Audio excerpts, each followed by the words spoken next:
بسم اللہ الرحمن الرحیم نحمدہ ونصلی علی رسولہ الکریم اما بعد۔ آج قرآن کریم کے 22ویں پارے کا خلاصہ ہے، جس کی ابتدا سورہ احزاب سے ہے۔ سورہ احزاب 73 آیات اور 9 رکوعات پر مشتمل ہے، جس کی ابتدائی 3 رکوع 21ویں پارے میں اور بقیہ رکوعات 22ویں پارے میں ہے۔ احزاب حزب کی جمع ہے، جس کے معنی جماعت کے ہے۔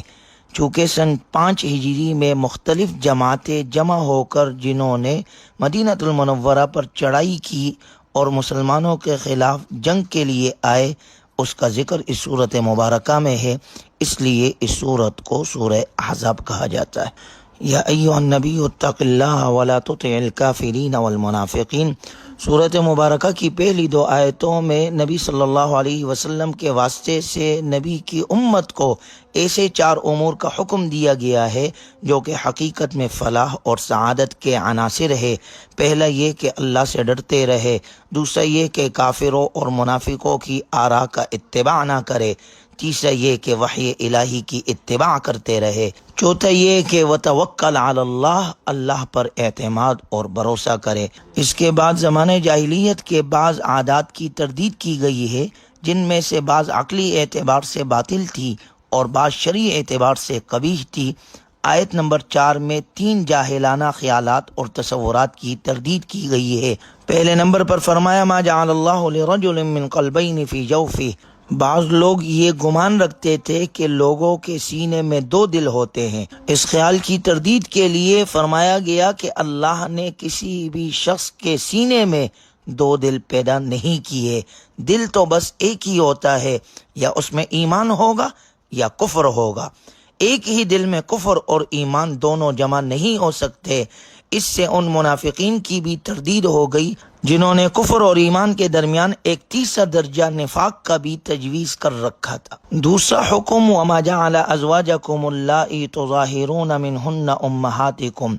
جاہلی زہار یہ تھا کہ اگر کوئی شخص اپنی بیوی کو انت علیہ کظہر امی، یہ الفاظ کہہ دیتا کہ تم میرے اوپر ایسے ہو جیسے میری ماں کی پشت، تو ان الفاظ کے کہنے سے اس کی بیوی ہمیشہ کے لیے اس پر حرام ہو جاتی، لیکن قرآن کریم نے بتایا کہ کفارہ دینے سے بیوی حلال ہو جائے گی۔ تیسرا حکم وما جعل ادعیاءکم ابناءکم، اور نہ تمہارے منہ بولے بیٹوں کو تمہارا حقیقی بیٹا قرار دیا ہے۔ اسلام سے قبل منہ بولے بیٹے کا حکم حقیقی بیٹے جیسے ہوتا تھا۔ قرآن نے اس غلط تصور کی تردید کر دی کہ منہ بولا بیٹا حقیقی بیٹے جیسا نہیں ہے۔ ہر فرد کو اس کے اصل والد کی طرف منسوب کرنا چاہیے۔ مزید فرمایا گیا کہ نبی صلی اللہ علیہ وسلم مؤمنوں کے لیے ان کی جانوں سے بھی بڑھ کر ہے، اور ازواج مطہرات رضی اللہ عنہ اجمعین مؤمنوں کے لیے ماں ہونے کا تقدس رکھتی ہے۔ آپ صلی اللہ علیہ وسلم کی ازواج مطہرات ساری امت کی روحانی مائیں ہیں، ان کا ادب اور احترام واجب ہے، اور ان کے ساتھ نکاح کرنا ابدی طور پر حرام ہے۔ دوسرے رکوع میں غزوہ احزاب کا ذکر ہوتا ہے۔ غزوہ احزاب شوال سن 5 ہجری میں ہوا، جب مشرکین کے 10 یا 15 ہزار جنگجو نے مدینہ منورہ کا محاصرہ کر لیا۔ یہ جنگجو مختلف قبائل سے تعلق رکھتے تھے۔ مدینہ منورہ میں یہود کے 2 قبیلے بنو نذیر اور بنو قریظہ، جن کے ساتھ مسلمانوں کا صلح کا اور ایک دوسرے کے دشمن کے ساتھ تعاون نہ کرنے کا معاہدہ تھا، انہوں نے اس معاہدے کی کھلم کھلا خلاف ورزی کی اور ابو سفیان کے ساتھ تعاون کیا۔ مسلمان صرف 3000 تھے۔ حضرت سلمان فارسی رضی اللہ عنہ کے رائے پر عمل کرتے ہوئے مدینہ منورہ کے شمال مغرب میں، جہاں سے دشمن کے حملہ آور ہونے کا خطرہ تھا، اس جانب خندقیں کھودی گئی، اس لیے اسے غزوہ خندق بھی کہا جاتا ہے۔ اور غزوہ احزاب اس لیے کہتے ہیں کیونکہ جس لشکر نے مدینہ منورہ پر چڑھائی کی تھی، اس میں مختلف جماعتیں اور قبائل شریک تھے۔ ان جنگجوؤں نے تقریباً 1 ماہ تک مدینہ منورہ کا محاصرہ کیے رکھا۔ پھر حضرت نعیم بن مسعود رضی اللہ عنہ کی کوششوں سے یہود اور قریش لشکر کے درمیان پھوٹ پڑ گئی۔ اللہ تعالیٰ کی طرف سے ان دشمنوں کے لشکروں پر طوفان آندھی آ گئی، جس کے ضد میں آ کر ان کے خیمے اکڑ گئے، جانور بدک گئے، ان کے عزائم پست ہو گئے۔ پھر قریش اور غطفان اور دوسرے قبائل اپنے مذموم مقاصد کی تکمیل کے بغیر راہ فرار اختیار کر گئے اور مسلمانوں کو اللہ نے اس طرح فتح عطا کی۔ اس غزوے کے ذکر کرنے کے بعد تیسرے رکوع کے ابتدا میں اللہ کا ارشاد مبارک ہے، لَقَدْ كَانَ لَكُمْ فِي رَسُولِ اللَّهِ أُسْوَةٌ حَسَنَةٌ۔ حقیقت یہ ہے کہ تمہارے لیے رسول اللہ صلی اللہ علیہ وسلم کی ذات میں ایک بہترین نمونہ ہے اس شخص کے لیے جو اللہ کی رضا اور آخرت پر یقین رکھتا ہو۔ آپ علیہ السلام کی ذات اقدس جو انفرادی اور اجتماعی دونوں اعتبار سے ہمارے لیے کامل نمونہ ہے، انفرادی اعتبار سے معاشرے کے ہر کردار کے لیے اور اجتماعی اعتبار سے تاریخ انسانی کا عظیم ترین انقلاب برپا کرنے کے طور پر، ایسا انقلاب جس کے لیے جد و جہد میں معجزات کا عمل دخل نہ ہونے کے برابر ہے، تاکہ بعد میں بھی لوگ آپ علیہ السلام کی اسوہ حسنہ کی پیروی کر سکے۔ غزوہ احزاب میں جب مومنوں نے کفار کے لشکر دیکھے تو پکار اٹھے کہ انہی آزمائشوں کا وعدہ ہم سے اللہ اور اس کے رسول صلی اللہ علیہ وسلم نے کیا تھا۔ انہوں نے بڑی دلیری سے کفار کو خندق عبور کرنے سے روکے رکھا۔ اس دوران چند صحابہ اکرام رضی اللہ عنہم اجمعین نے جام شہادت بھی نوش کیا اور باقی بھی یہ سعادت حاصل کرنے کے لیے بے چین تھے۔ اللہ تعالیٰ انہیں اس سرفروشی کا بھرپور بدلہ عطا فرمائے گا۔ کفار کے لشکر کو ذلت آمیز شکست ہوئی، وہ مایوس اور حسد کے ساتھ لوٹ گئے۔ مشرکین کے ان لشکروں کے چلے جانے کے بعد مسلمانوں نے بنو قریظہ کا محاصرہ کیا۔ چونکہ یہود بنو قریظہ نے میثاق مدینہ کو توڑ کر کفار کے لشکروں سے گٹھ جوڑ کرنے کی کوشش کی تھی، وہ بھی بدترین ذلت سے دوچار ہوئے اور انہیں ان کی عہد شکنی کی عبرتناک سزا دی گئی۔ کچھ قیدی بنے، کچھ قتل ہوئے اور ان کے تمام املاک غنیمت کے طور پر مسلمانوں کو مل گئے۔ اللہ تبارک و تعالی نے مذکورہ آیات میں ان دونوں غزوات کا حال اور منظر بیان کیا اور مسلمانوں کو بشارت سنائی ہے کہ عنقریب انہیں مزید فتوحات حاصل ہوگی۔ چنانچہ مسلمانوں نے نہ صرف فارس اور روم بلکہ 20 ملک اور سینکڑوں شہر فتح کیے اور انشاءاللہ قرآن کریم کے ساتھ تعلق مضبوط اور دل میں ایمان راسخ ہو جانے کے بعد پورے عالم کو فتح کریں گے۔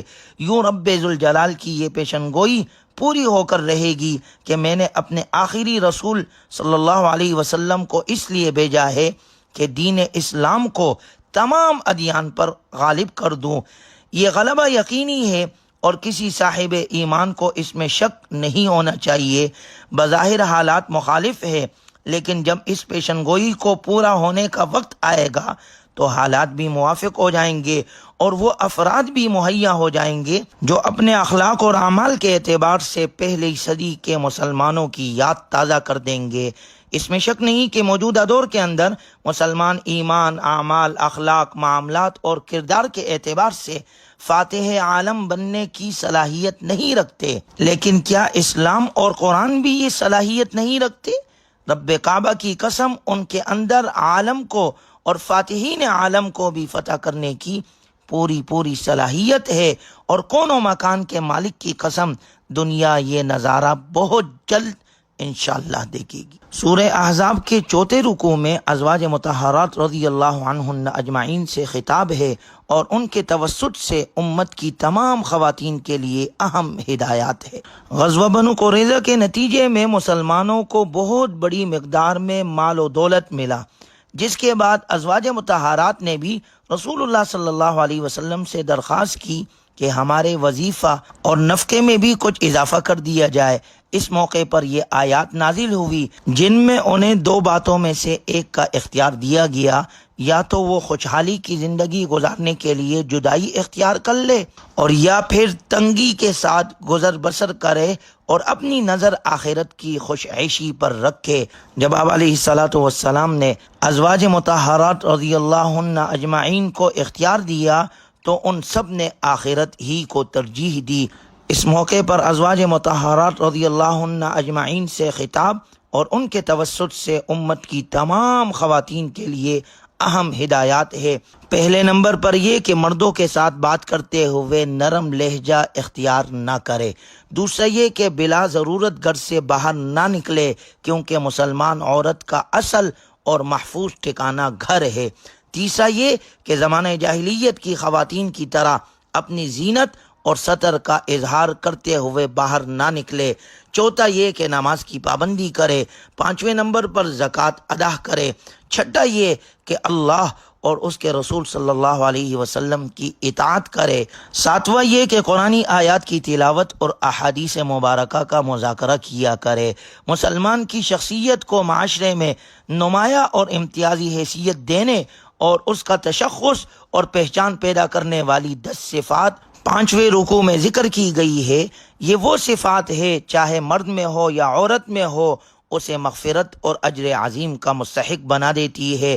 ان المسلمین والمسلمان والمؤمنین والمؤمنات، یہ پوری آیات ان صفات کا ذکر کرتی ہے۔ نمبر 1 اسلام، نمبر 2 ایمان، نمبر 3 دائمی اطاعت، نمبر 4 سچائی، نمبر 5 صبر، نمبر 6 خشوع، نمبر 7 صدقہ، نمبر 8 روزے، نمبر 9 شرمگاہ کی حفاظت، اور نمبر 10 والذاکرین اللہ کثیرا والذاکرات، کثرت سے اللہ کا ذکر کرنا۔ جن مسلمان مردوں میں یا عورتوں میں یہ 10 صفات پائی جائے گی، ان کے لیے اللہ کی طرف سے مغفرت ہے اور بہترین اجر عطا کیا جائے گا۔ اس کے بعد اگلی آیات میں دور جاہلیت کی ایک غلط روایت کی اصلاح کی گئی ہے۔ دور جاہلیت میں منہ بولے بیٹے کو حقیقی بیٹا اور اس کی بیوی کو حقیقی بہو سمجھا جاتا تھا۔ اللہ تعالیٰ اس روایت کو توڑنا چاہتا تھا۔ نبی صلی اللہ علیہ وسلم نے حضرت زید بن حارثہ رضی اللہ عنہ کو منہ بولا بیٹا بنایا ہوا تھا۔ جب سورہ احزاب کی آیت نمبر 4 میں اس کی ممانعت آئی تو آپ علیہ الصلوۃ والسلام نے ان سے یہ رشتہ ختم کیا۔ پھر ان کی طلاق یافتہ زوجہ حضرت زینب بنت جحش رضی اللہ عنہا سے آپ علیہ الصلوۃ والسلام نے نکاح کر کے جاہلیت کی روایات کو بھی ختم کیا۔ فلما قضى زید منها وطرا زوجناكها لكي لا يكون على المؤمنين حرج في ازواج ادعيائهم اذا قضوا منهن وطرا، اللہ کا ارشاد ہے یہ نکاح خود ہم نے کروایا تاکہ آئندہ متبنہ کی مطلقہ بیوی کے ساتھ نکاح کرنے میں مسلمانوں کے لیے کوئی حرج باقی نہ رہے۔ چنانچہ آپ علیہ الصلوۃ والسلام کے اس نکاح کے ذریعے سے قیامت تک کے لیے اس جاہلانہ رسم کو ختم کر دیا گیا۔ اور اللہ نے یہ بھی ذکر فرمایا ما کان محمد ابا احد من رجالکم ولکن رسول اللہ وخاتم النبیین، کہ محمد صلی اللہ علیہ وسلم تم مردوں میں سے کسی کے باپ نہیں، لیکن وہ اللہ کے رسول ہے اور تمام نبیوں میں سب سے آخری نبی ہے۔ آپ علیہ الصلوۃ والسلام کے خاتم النبیین ہونے کا ذکر اللہ نے سورہ احزاب کی آیت نمبر 40 میں صراحتاً کیا ہے کہ آپ خاتم النبیین ہے اور آپ کے بعد کوئی نبی نہیں آئے گا۔ آپ نے خود فرمایا انا خاتم النبیین لا نبی بعدی، کہ میں سب سے آخری نبی ہوں، میرے بعد کوئی نبی نہیں آئے گا۔ لہٰذا موجودہ دور کے اندر وہ لوگ، وہ طبقہ جو اپنے آپ کو احمدی کہتا ہے یا قادیانی کہتا ہے، یہ وہ طبقہ ہے جو ہمارے نبی صلی اللہ علیہ وسلم کو خاتم النبیین نہیں مانتے۔ یہ لوگ دائرہ اسلام سے خارج ہیں۔ اس کے بعد سورہ احزاب کے 6 رکوع میں اللہ کا ارشاد ہے یا ایھا الذین آمنوا اذکروا اللہ ذکرا کثیرا، اے ایمان والو اللہ کو خوب کثرت سے یاد کرو۔ عبادت کے اندر واحد عبادت ذکر اللہ ہے، جس کی کوئی لمٹ نہیں ہے اور جس کے لیے کوئی تعداد نہیں۔ جتنا ہو سکتا ہے اللہ کا ذکر کرو، کھڑے بیٹھے چلتے پھرتے ہر حالت میں اللہ کا ذکر کرتے رہو اور اپنے زبان کو اللہ کے ذکر سے تر رکھو۔ اللہ تعالی ہمیں کثرت کے ساتھ ذکر کرنے والا بنائے اور ذکر کی حلاوت ہمیں نصیب فرمائے۔ 6 رکوع میں اللہ تبارک و تعالی نے کچھ آداب ذکر کیے ہیں جن آداب سے زمانے جاہلیت میں لوگ ناشنا تھے۔ یہاں ان میں سے 3 آداب مذکور ہے۔ پہلے نمبر پر یہ کہ کسی کے گھر میں اجازت کے بغیر داخل نہ ہوا کرو۔ دوسرا یہ کہ اگر کھانے کی دعوت میں تمہیں بلایا گیا ہو تو کھانے سے فارغ ہو کر اٹھ جایا کرو۔ ولا مستأنسین لحدیث، اور باتوں میں جی لگا کر نہ بیٹھو، باتوں میں مشغول ہو کر صاحب خانہ کا وقت مت ضائع کرو۔ تیسرا یہ کہ غیر محرم خواتین سے کوئی چیز مانگنے کی ضرورت پیش آئے تو پس پردہ مانگا کرو بلا حجاب ان کے سامنے نہ آیا کرو۔ اس کے بعد سورہ احزاب کی آیت نمبر 56 میں اللہ کا ارشاد ہے، ان اللہ وملائکتہ یصلون علی النبی، بے شک اللہ اور اس کے فرشتے نبی صلی اللہ علیہ وسلم پر درود بھیجتے ہیں۔ یا ایھا الذین آمنوا صلوا علیہ وسلموا تسلیما، اے ایمان والو تم بھی ان پر درود بھیجو اور خوب سلام بھیجا کرو۔ اس آیت مبارکہ میں اہل ایمان کو آپ علیہ الصلاۃ والسلام پر درود و سلام بھیجنے کا حکم دیا گیا ہے، اور اگر غور کیا جائے تو آپ علیہ الصلاۃ والسلام پر درود و سلام در حقیقت میں خود ہمارے لیے عزت اور تکریم، ذریعہ رفع درجات اور کفارہ سیئات ہے۔ حدیث مبارکہ میں آپ صلی اللہ علیہ وسلم کا ارشاد مبارک ہے، جو مجھ پر ایک مرتبہ درود بھیجتا ہے اللہ تعالیٰ اس پر 10 رحمتیں نازل کرتے ہیں۔ تو گویا جب ہم جتنا درود پڑھیں گے اتنی اللہ کی رحمتیں ہم پر نازل ہوگی۔ اللہ تعالی ہمیں کثرت کے ساتھ درود پڑھنے والا بنائے۔ سورہ احزاب کے 8ویں رکوع میں پردے کا حکم ہے، یا ایھا النبی قل لازواجک وبناتک ونساء المؤمنین یدنین علیہن من جلابیبہن، اے نبی صلی اللہ علیہ وسلم آپ اپنی بیویوں، اپنی بیٹیوں اور مسلمانوں کی عورتوں سے کہہ دو کہ وہ اپنی چادریں اپنے منہ کے اوپر جھکا لیا کرے۔ یہ سورہ احزاب کی آیت نمبر 59 ہے، جس میں عمومی طور پر مسلمان خواتین کو پردے کا حکم دیا گیا ہے، خواہ وہ بیوی ہو یا بیٹی ہو، بہن ہو یا ماں ہو۔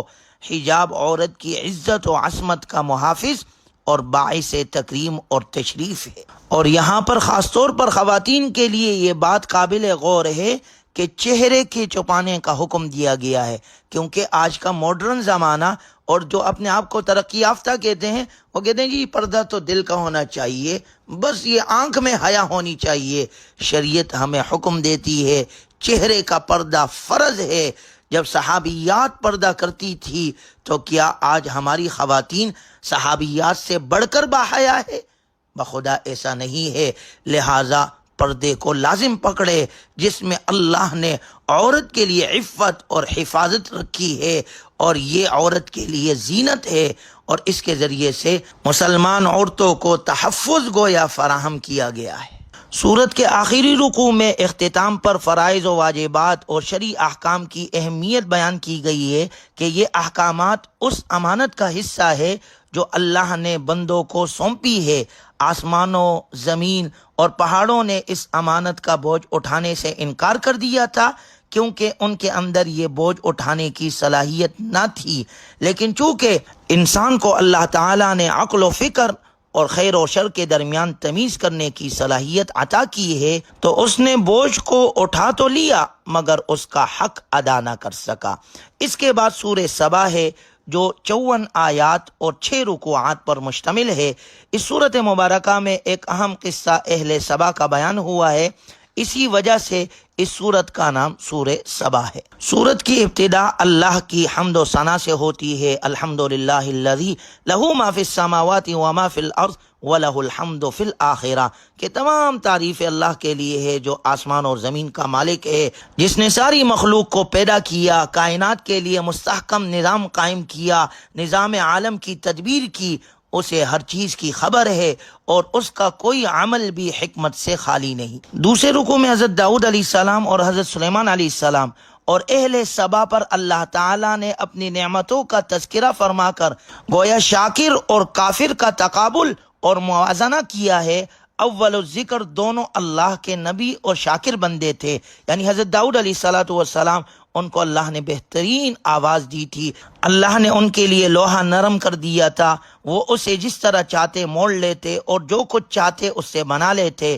انہوں نے کارخانہ بنا رکھا تھا جس میں لوہے کی مضبوط زریں بنتی تھی، اسے دنیا کی پہلی اسٹیل مل بھی قرار دیا جا سکتا ہے۔ جس طرح حضرت داؤد علیہ السلام پر اللہ نے خصوصی انعامات کیے تھے، اسی طرح ان کے بیٹے حضرت سلیمان علیہ السلام کو بھی اللہ نے خوب نوازا تھا۔ انہیں اللہ نے پرندوں کی بولی سکھائی تھی، ان کے لیے تانبا بہتے ہوئے چشمے کی شکل اختیار کر جاتا، اس سے وہ جو چاہتے بسہولت بنا لیتے۔ جنات ان کے ماتحتی میں تھے اور ان سے وہ تعمیرات اور مشکل ترین کام لیتے تھے، ان کے لیے ہوا کو مسخر کر دیا گیا تھا۔ جس طرح آج کل ہوائی جہاز ہوتے ہیں، یوں ہی سلیمان علیہ الصلوۃ والسلام کا تخت ہوا میں 2 ماہ کی مسافت دن کے تھوڑے سے حصے میں طے کر لیتا تھا۔ اللہ تعالیٰ کی ان بے شمار نعمتوں کے باوجود دونوں باپ بیٹا فخر اور غرور کا شکار نہ ہوئے اور ذکر اور شکر سے ایک لمحے کے لیے بھی غافل نہ ہوئے، جبکہ عمومی صورت انسان کی یہ رہی ہے کہ اللہ تعالیٰ کے بندوں میں سے شکر کرنے والے بہت تھوڑے ہوتے ہیں۔ وَقَلِيلٌ مِّنْ عِبَادِيَ الشَّكُورُ۔ دوسرا قصہ جو یہی بیان ہوا ہے وہ اہل سبا کا ہے۔ پہلا قصہ اہل شکر اہل ایمان کے لیے روشن مینار تھا، تو دوسرا قصہ اہل کفر اور نافرمانیوں کی تاریک جھلک ہے۔ اہل سبا پر اللہ کی بے شمار نعمتیں تھی۔